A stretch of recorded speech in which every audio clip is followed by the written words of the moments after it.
Chapter 9 is about integrated marketing communication in sport. Marketing communication is defined by the American Marketing Association as an all-encompassing term that covers aspects of marketing and communication such as advertising, branding, graphic design, publicity, and public relations.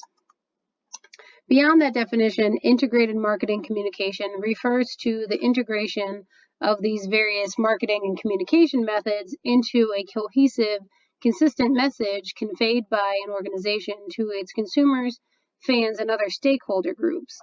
Integrated marketing communication can be displayed by an organization using the same font, colors, design elements, and logo all on its communication and marketing pieces. This figure shows where integrated marketing communication and its elements fit into the strategic sport communication model. Advertising has long been associated with communication and is closely related to public relations and marketing in its intent to persuade. Advertising in sport takes many forms and includes not only advertising of sport products, but also using sport as a vehicle for non-sport entities to advertise. A college athletics department might have different pricing strategies to sell more tickets, and it might also sell advertising in its game program to companies who want to use sport as a means to reach fans who are attending the game.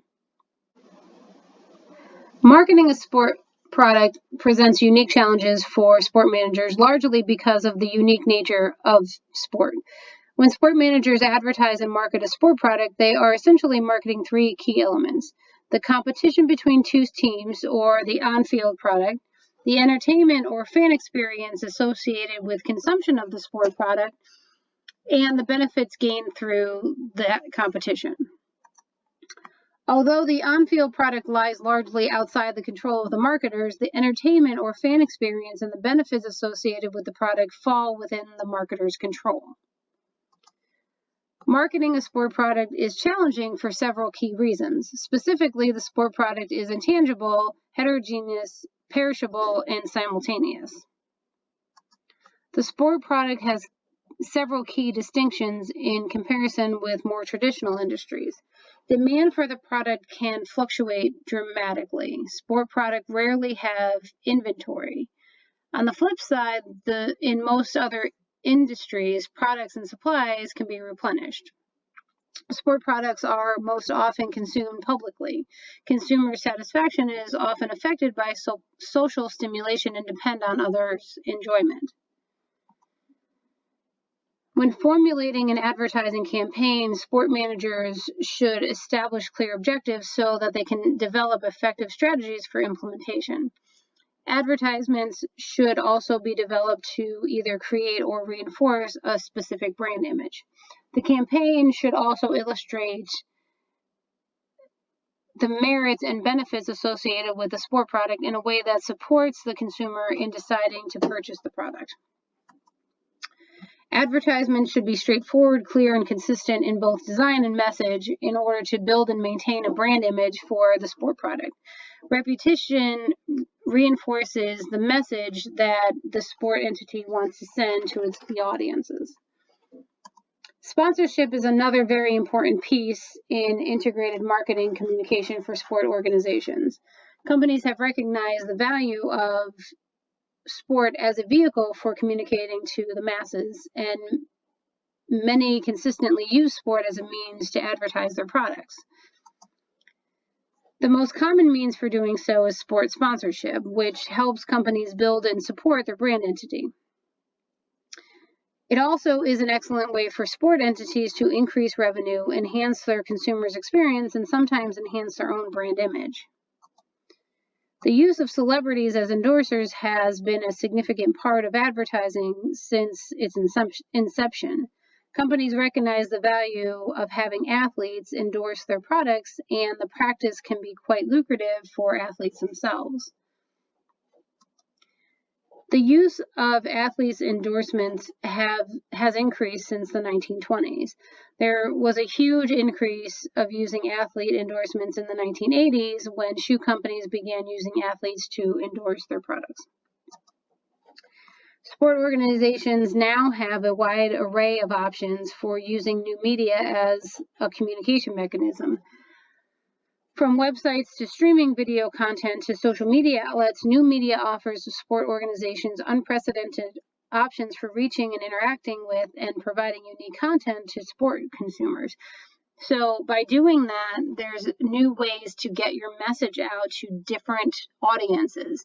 So sponsorships and endorsements can go in a lot of different ways. So organizations need to pay attention to who they're partnering with and who they're having do their endorsements. So that is it for chapter 9. We'll move on to chapter 10. Chapter 10 is about public relations and crisis communication in sport. You can see here where PR and crisis communication fit into the strategic sport communication model. Public relations is defined by a strategic communication practice that builds mutually beneficial relationships between organizations and their publics. Sports PR in particular may be best defined as the management of information flow between a sport entity and its key publics, both internal and external, to present the sport organization in the most favorable manner possible and to establish mutually beneficial relationships. In the sport industry, this collaboration with publics has traditionally occurred through the media, but as the industry has grown, so too has the need for more sophisticated methods of communicating with the public and shaping public perception in a manner that is favorable to the franchise. Sport-focused organizations collaborate with a variety of publics in numerous ways, and this collaboration may take the form of media relations, community relations, and crisis communication. As sport has evolved into a multi-dimensional industry, it has developed a need for improved communication with key publics. Public perception is paramount because the public's image of a sport entity can influence product purchases, ticket sales, media coverage, and even organizational policies. To serve the constituents most effectively, sport entities should focus on transferring information, shopping perceptions, and maintaining and facilitating favorable relationships. To establish effective and favorable relationships with publics, public relationship scholars have suggested 4 key models of public relations: press agentry publicity, public information, two-way asymmetrical, and two-way symmetrical. The press agentry publicity model focuses primarily on receiving media attention in almost any situation. The public information model is also often used in sport. A key element of this model is the distribution of unbiased and accurate information about the sport entity. The two-way asymmetrical and two-way symmetrical models focus more on shaping and influencing perceptions rather than simply disseminating information. Two-way asymmetrical model is intended to persuade an organization's key publics through message development. The two-way symmetrical model, in contrast, is often considered the most appropriate model in establishing positive relationships with constituents. This model is grounded in research and advocates conflict resolution through the facilitation of mutual understanding between an organization and its key publics. To truly influence public perception, sport entities must understand the fundamental elements involved in persuasion and use them in conjunction with the 4 models of public relations that were just discussed. In order to persuade individuals, organizations must give them evidence that coincides with their existing beliefs, emotions, and expectations. Some effective methods to persuade include presenting them with facts and figures, appealing to their emotions, personalizing the information they receive, and focusing on their specific needs. Sport receives tremendous coverage in the media. The sport-focused organization must pay close attention to the manner in which it cultivates and manages media relationships. The media should be treated as a direct link to the sport organization's consumers. Sport consumers now have instantaneous access to media sources, which in itself is sufficient reason for sport public relations professionals to cultivate positive relationships with the media. To foster positive relationships with the media entities, sport PR professionals should understand the environment in which journalists operate, know what is considered newsworthy, and strive to provide this information in a timely and appropriate fashion. You don't want to waste people's time. Sport-focused organizations should always anticipate being contacted by the media after a major announcement, such as the suspension of a player or hiring or firing of a head coach or general manager, or the sale or relocation of a franchise.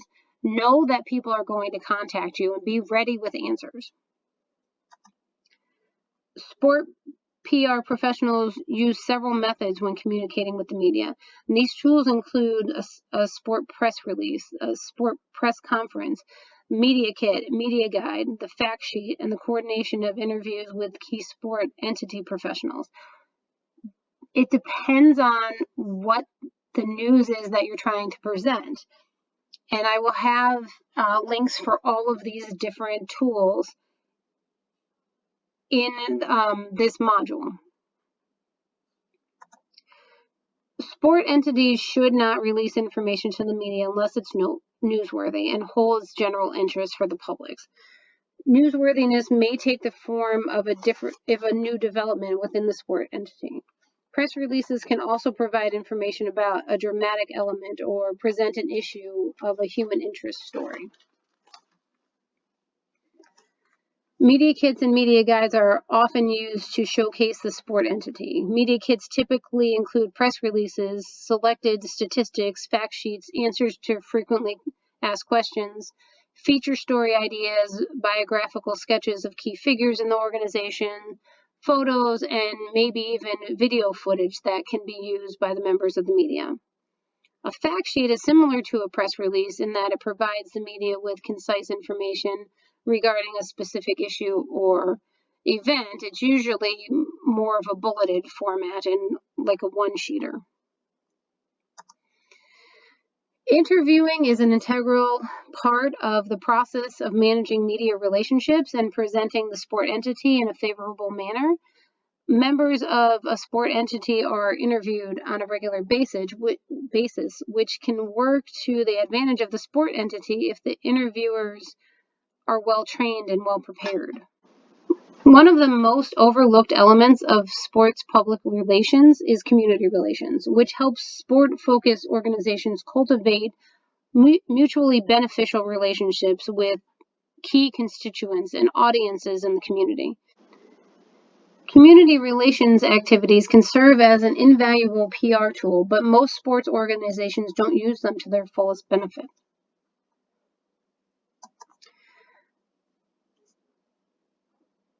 Sport entities are sometimes faced with crises that could tarnish their image by creating unfavorable perceptions in the minds of the media and key constituents.